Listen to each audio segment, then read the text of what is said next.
Bienvenue dans cette vidéo tuto, je vais passer en revue les paramètres environnement. Ceux-ci sont extrêmement nombreux, ce qui explique la longueur de la vidéo. Avant même qu'on continue, je vais vous présenter une page web qui contient des informations sur ce qu'on va aborder. Ceux-ci sont textuels, ils ne sont pas forcément complets puisque j'ai remarqué qu'il y a des paramètres qui sont présents ici qui ne sont pas expliqués là-dedans. Mais pour ce qu'il y a de plus important, ce que vous allez utiliser peut-être quotidiennement au jour le jour, eh bien ils sont expliqués proprement ici. Donc ce lien se retrouve en top commentaire épinglé et donc vous pouvez le consulter dès maintenant. Donc la vidéo va se dérouler en 4 parties puisqu'il y a beaucoup de choses à expliquer. La première va aborder DOM and Scene, la deuxième DOM Only, la troisième Sun Sky Only et la dernière Scene Only.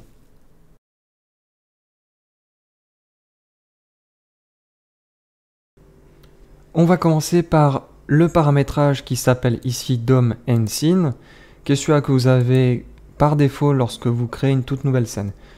Il veut dire qu'il prend les lumières qui sont émises par le dôme et toutes les lumières qui sont présentes dans la scène. Il combine les deux et vous avez votre résultat. Ici, on a un dôme qui est très bizarre puisque vous voyez que c'est déjà un carré et non une boule.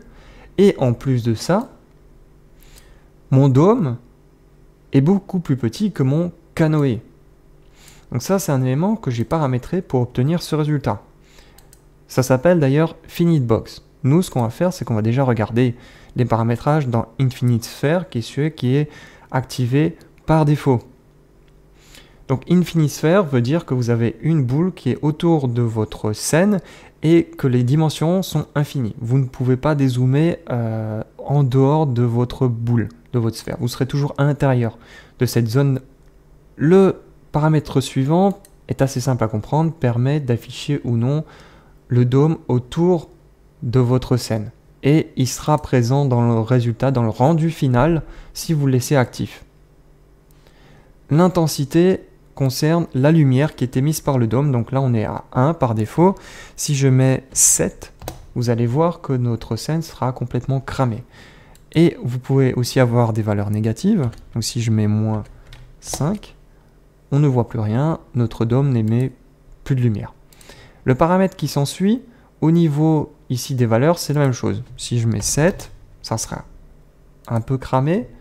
On voit que la lumière a été augmentée. Et si je mets moins 5, il n'y a plus de lumière du tout. La différence se situe ici. C'est à ce moment-là qu'on choisit l'image qui va générer toute la lumière de notre scène. Je vais prendre un exemple tout à fait parlant, très différent pour que vous voyez le contraste. Là, je prends une image qui a beaucoup de cyan et de rouge, donc deux couleurs, et vous allez constater que notre canoë n'a pas du tout le même visuel qu'auparavant. Je vais revenir à l'image par défaut. Donc ici, l'environment tint, tint qui veut dire teinte, c'est tout simplement une couleur qu'on va appliquer par-dessus notre texture. Donc notre texture reste bien ici, mais on applique un calque avec une opacité, un mélange entre les couleurs de votre image et la couleur que vous aurez choisie. Et ça vous donne ce résultat-là. Le paramètre suivant, je ne l'utilise jamais. Celui-ci, j'aurais souhaité qu'il marche d'une certaine façon et malheureusement, je ne l'utilise pas non plus. Ces trois paramétrages sont surtout intéressants quand on travaillera avec des valeurs finies. Là, on est en infinite, ça n'a pas trop d'intérêt. Par contre, celui-ci, la rotation du dôme, qui peut aller de 0 jusqu'à 360, vous commencez à comprendre ce que ça veut dire. Ça veut dire qu'on peut faire une rotation à 360 degrés, donc un tour, une rotation sur lui-même. Et ça va avoir un impact très fort sur votre scène. Là, vous voyez que ça n'a rien à voir d'un angle à un autre. Et je ne touche pas la caméra, c'est bien le dôme qui est en train de bouger tout autour de notre scène. Ça, pareil, ça n'a que d'intérêt lorsqu'on va travailler avec d'autres modes du dôme. Par contre, celui-ci a un impact fort. Ground Position Mode, donc c'est la position du sol par rapport à notre objet. Évidemment, il faut qu'il soit actif, sinon ça n'a aucun intérêt. Donc, si je suis en auto, vous voyez qu'il y a une petite ombre qui est projetée, il y a même un reflet que j'ai activé et que je vais vous montrer par la suite. Si je mets en manuel, on peut jouer sur les valeurs de hauteur. Alors, je crois que c'est celui-ci, je me trompe tout le temps.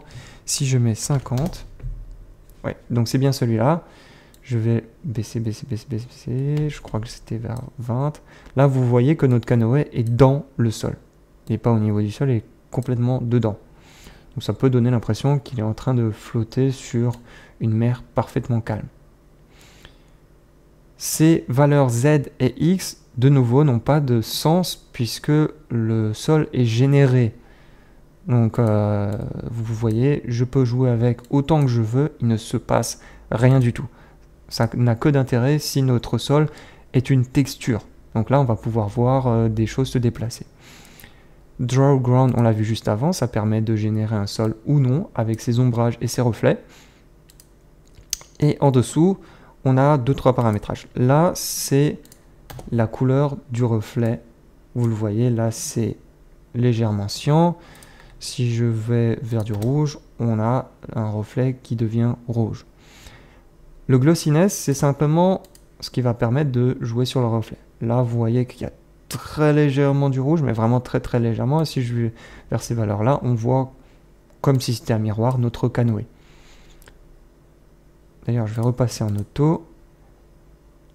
L'intensité de l'ombre, si je mets 10, voyons voir ce qui se passe. Là, vous voyez qu'on a une ombre qui est vraiment trop intense.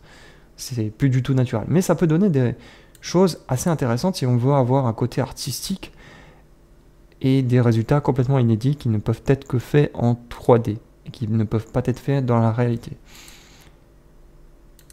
Ce paramétrage permet, vous le voyez, soit de cacher notre objet, soit de l'afficher.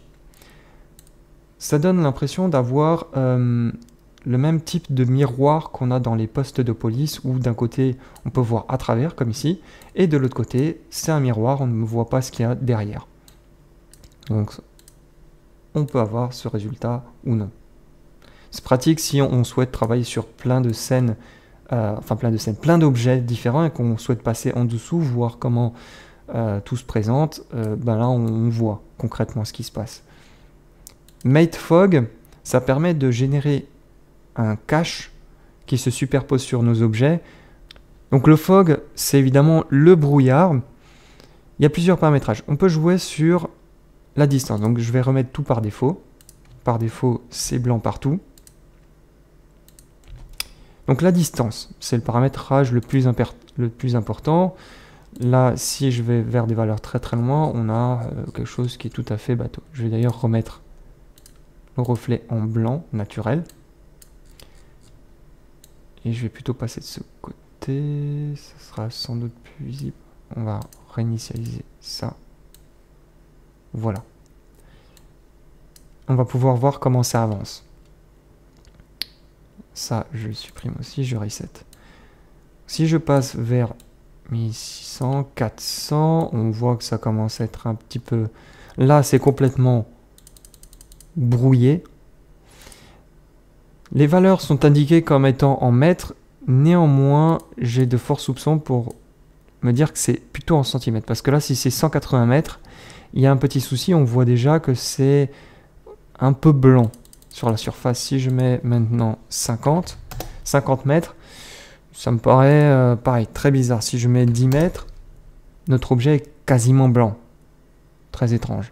Donc je dirais que c'est plutôt des valeurs en centimètres. Vous avez compris l'idée, c'est que plus un objet sera éloigné, plus il deviendra blanc.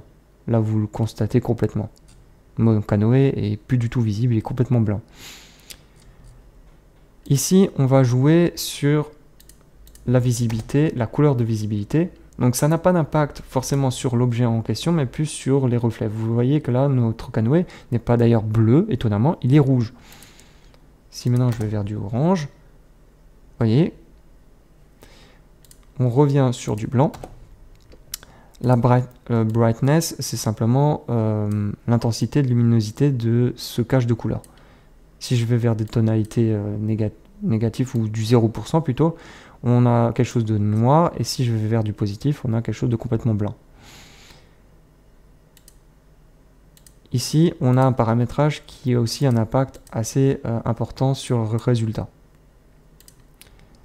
Et le dernier, celui-ci, alors on va réactiver, celui-ci joue sur la couleur tout simplement de votre brouillard. Donc je peux mettre du cyan et le résultat se répercute très légèrement sur votre reflet. Là vous voyez que c'est pas très visible, il y a encore un peu de jaune. Si je vais mettre du rouge, là c'est devenu orange à la place.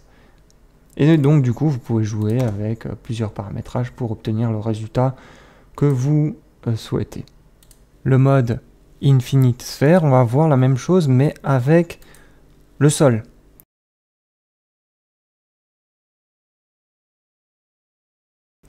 Et vous le voyez tout de suite, la grosse différence c'est que la texture de l'environment map est appliquée comme un sol. Attention à ne pas confondre avec le sol, ce paramétrage, puisque vous voyez j'ai désactivé, ce qui va disparaître c'est l'ombrage et le reflet, mais en tout cas la texture elle est associée au mode, donc vous ne pouvez pas la désactiver ici. Je réactive ce paramétrage et on va voir ce qui diffère, parce que tous les autres paramétrages qu'on a pu voir seront identiques sauf certains éléments. Donc je vais descendre ici. Le premier c'est la texture du sol, Ground Texture Scale. Donc si maintenant je mets une valeur assez énorme, 500% à la place de 100%, qu'est-ce qui va se passer? Notre texture qui à la base était un peu circulaire, on pouvait voir les limites, cette fois-ci a complètement été explosée sur une plus large surface. Si je reviens au point de départ, vous allez voir la différence. On se retrouve de nouveau avec du gris plus clair tout autour.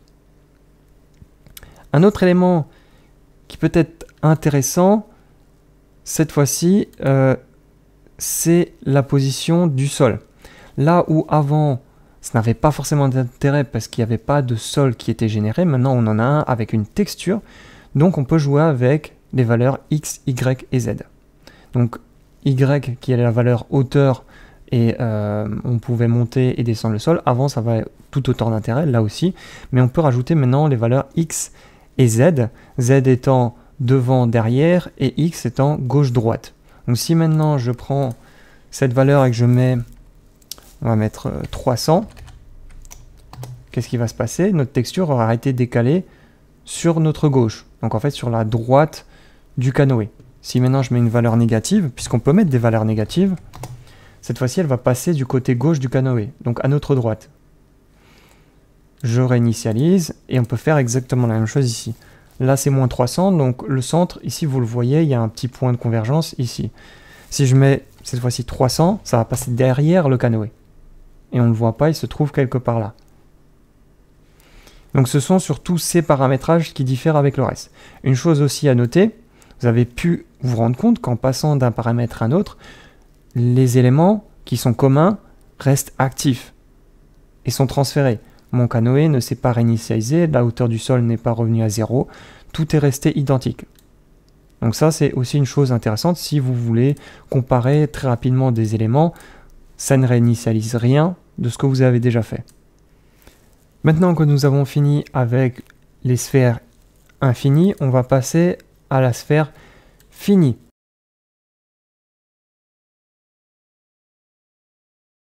Je vais aborder seulement les paramétrages qui sont différents par rapport à ce qu'on a déjà vu. Donc le premier paramétrage, il s'appelle Visualize Finite Dome. Ça permet d'aider à ceux qui font de la photo 360 degrés de savoir où est le bas, où est le haut, la gauche et la droite.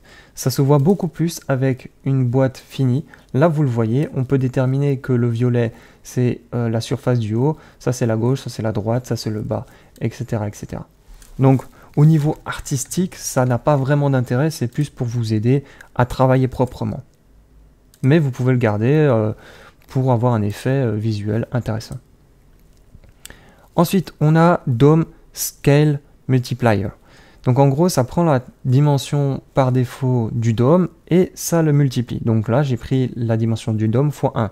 Par défaut, c'est du 100%. Et c'est à s'y méprendre à le mode Infinite Sphere. Donc vous pouvez jouer avec la taille, mais aussi avec le radius. Si vous mettez 1 comme avant, au final, on a toujours le même résultat. À voir exactement ce qu'il y a de différent entre ces deux paramétrages. Ensuite, on a le dôme origine. Donc je vais reset celui-là. Celui-là, je vais le mettre sur 1. Et je vais vous montrer que ça permet de positionner votre dôme dans un espace en 3D. Donc si maintenant je mets, il faudra mettre des valeurs assez grosses. Si je mets 500, je les fais complètement disparaître, je vais mettre plutôt 100. Voilà, j'ai décalé sur la droite. Donc ça, c'est gauche et droite, Z, c'est haut et bas, X, c'est devant, derrière. Si je mets 100 par exemple, on va mettre 100 partout, on l'a monté, et celui-là, en toute logique, eh bien non, il recule. Donc si je reset le tout, mon dôme va bien être de nouveau au centre de notre scène. Nous avons bien évidemment l'orientation, la rotation, ça ne bouge pas, c'est toujours les mêmes paramètres qu'auparavant. Maintenant qu'on a vu la sphère, on va aborder le dernier élément qui est la boîte.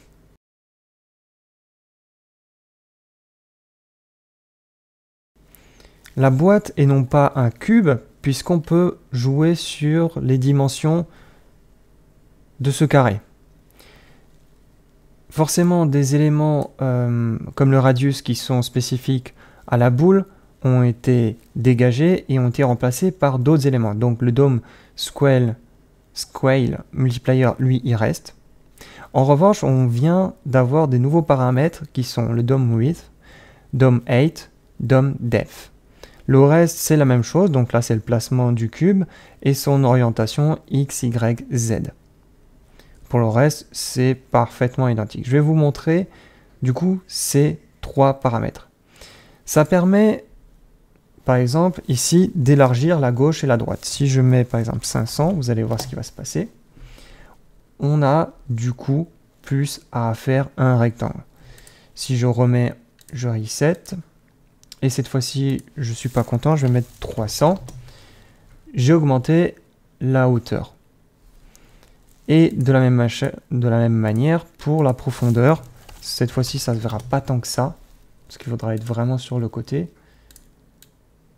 Là, on le voit, c'est de nouveau beaucoup plus rectangulaire. Et on peut constater le haut, le bas et la gauche et la droite avec cet outil. Je reviens au point de départ. Et je reset le tout. Voilà pour les modes de l'environnement Dome and Scene. Donc maintenant, on a vu Dome and Scene et on va voir la différence unique avec Dome Only.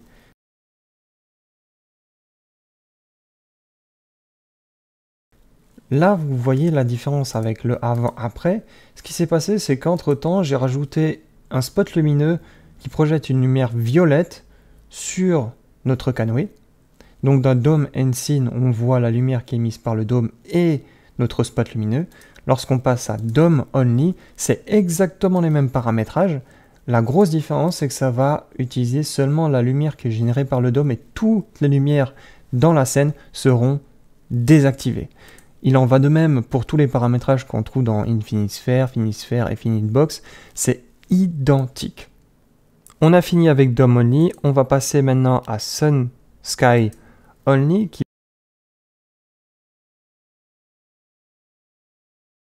permet de faire des visuels assez artistiques comme ce que je viens de faire. C'est des paramètres qui sont assez complexes, je vous invite fortement à ouvrir votre navigateur à côté d'ouvrir la page web que je vous ai fournie et de suivre tout ce qu'on va voir avec les explications wiki à côté parce que c'est très complexe.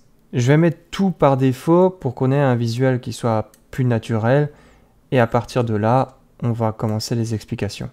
On va seulement voir les éléments qui sont spécifiques à ce mode. Donc cela concerne SS Sun Mode Node, excusez-moi, jusqu'à SS Ground Color, tout ce qu'il y a entre. Le premier est assez simple. Ça vous permet de sélectionner un objet et de générer automatiquement la position par rapport au centre de votre scène. Donc, j'ai le centre de ma scène qu'on peut estimer à partir du canoë qui se trouve pile au centre de toute cette scène 3D. Et j'ai sélectionné ma caméra qui est à cet endroit-là. Et on tire un trait entre le centre vers la caméra et qui se poursuit derrière. Et à partir de ce trait, on peut estimer la position du soleil. Et à chaque élément, à chaque objet 3D qu'on va sélectionner, on aura un placement de soleil qui sera différent. Si je sélectionne maintenant Spotlight, vous voyez que le ciel est beaucoup plus haut dans le ciel parce que la position en partant du centre vers Spotlight fait que l'angle est beaucoup plus élevé. Si je mets sur None, on peut jouer sur la position du soleil de manière manuelle. On a le paramètre SS latitude et SS longitude. Et en combinant les deux, on peut avoir des comportements du soleil complètement différents. Là, vous voyez que j'ai carrément la nuit, alors que si je prends ce même curseur, je ne passe jamais en dessous de la map. Là, on le voit ici, très légèrement, le soleil qui fait en fait un 360 autour de notre canoë. Vous pouvez aussi utiliser des paramétrages de date et même d'heure. Vous avez le SSUTC offset, donc pour avoir vraiment l'heure UTC.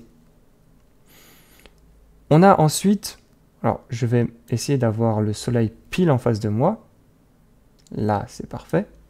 On le voit très légèrement d'ailleurs. On peut jouer sur l'intensité du disque.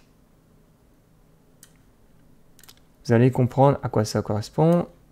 Pour le moment, l'intensité n'est pas très forte, mais si je prends une valeur exagérée, genre 1000, ce qui va se passer, c'est que ça va augmenter la puissance du soleil. Mon canoë est complètement cramé d'un côté. Le disque Squale, vous pouvez le constater ici, vous le voyez très légèrement, c'est tout simplement la taille de votre soleil. Là, je le réduis à peau de chagrin et là, je l'agrandis. On va le mettre comme par défaut. Et l'intensité du glow, vous voyez que la limite est de plus en plus faible. Si je vais exactement à l'opposé, on va le définir au maximum et voilà ce qui se passe quand on va vers des valeurs négatives. On voit que notre soleil se trouve à cet endroit, précisément.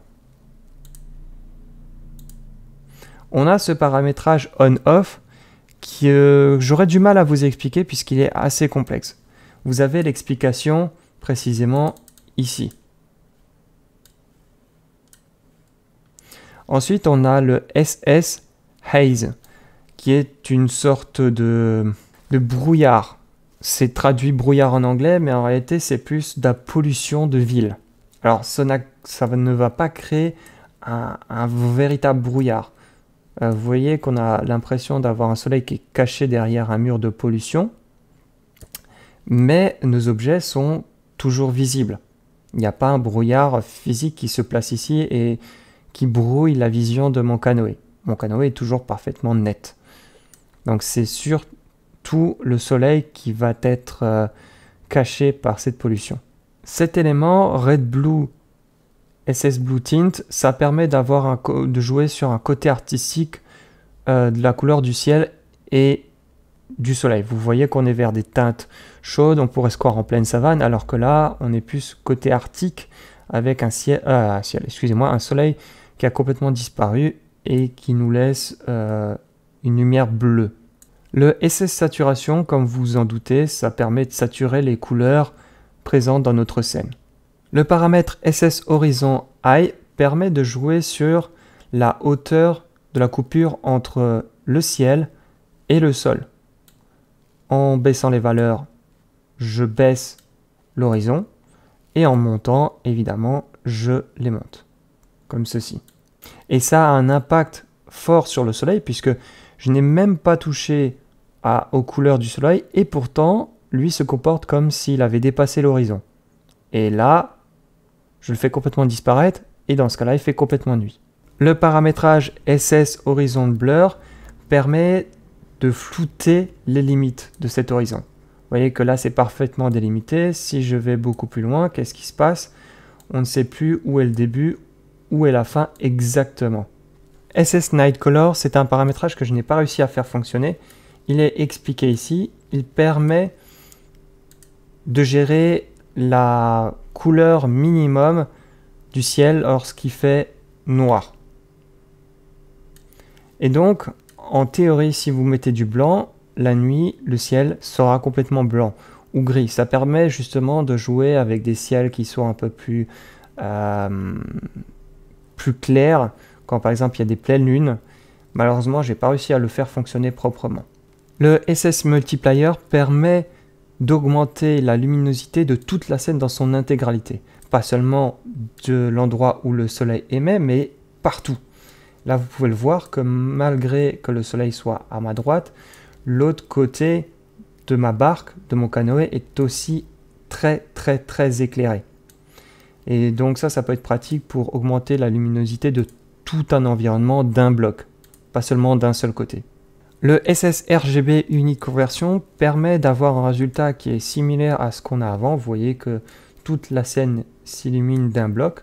En revanche, d'après Daz, c'est un paramétrage assez complexe. Vous voyez qu'il y a beaucoup d'explications dessus. Donc je vous invite à le lire proprement si ce paramétrage vous intéresse en particulier.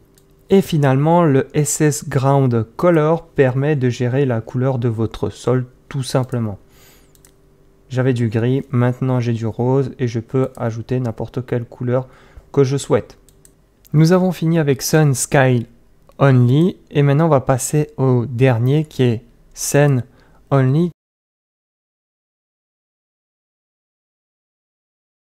qui est très simple puisqu'il implique que seules les lumières qui sont présentes dans votre scène génèrent une lumière. Donc dans ce cas-là, il y a une seule lumière qui s'appelle Spotlight qui va générer la lumière dans ma scène. Tous les autres paramètres ne sont spécifiques en rien à Scene Only et ont déjà été expliqués au début de la vidéo. Je vous remercie d'avoir vu ce tuto jusqu'au bout. N'hésitez pas à laisser un pouce bleu ou un pouce rouge, à poser vos questions en commentaire, j'y répondrai avec plaisir, à vous abonner et je vous retrouve pour d'autres vidéos tuto sur Daz. A plus.